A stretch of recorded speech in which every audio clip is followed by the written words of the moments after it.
कांदा लसूण मसाला आज कसा तयार करायचा तो तुम्हाला व्हिडिओमध्ये दाखवणार आहे। व्हिडिओ आवडल्यास नक्की एक लाईक करा, चॅनेलला नवीन असाल तर सबस्क्राईब करायला विसरू नका। तर कांदा लसूण मसाला तयार करण्यासाठी तुम्हाला मी इथे साहित्य दाखवते।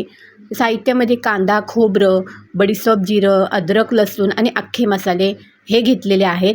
आता आपल्याला हे सगळे मसाले तेलामध्ये भाजून घ्यायचे आहेत। खोबरं घेतलेलं आहे ते ब्राऊन करून घ्यायचं आहे। त्याचबरोबर आता आपल्याला इथे अद्रक आणि लसूण हे सुद्धा तेलावर परतून घ्यायचं आहे। आता हा मसाला मी तात्पुरतासाठी बनवणार आहे। जर तुम्हाला वर्षभर टिकवायचा असेल तर आपल्याला कांदा पूर्ण तेलामध्ये तळून घ्यायचा आहे ब्राऊन होईपर्यंत। हा मसाला मी तात्पुरतासाठी बनवलेला आहे, तर तो आज मी तुम्हाला व्हिडिओमध्ये दाखवते।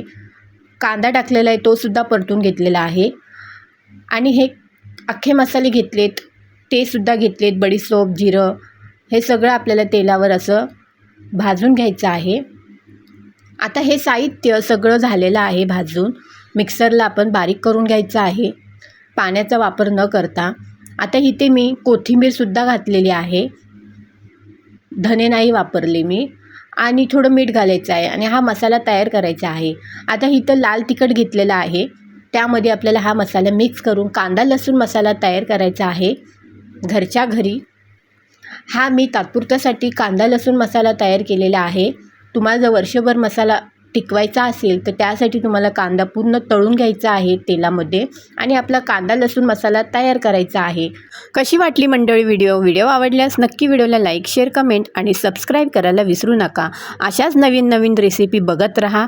भेटूया पुन्हा एका नवीन व्हिडिओमध्ये, तोपर्यंत धन्यवाद।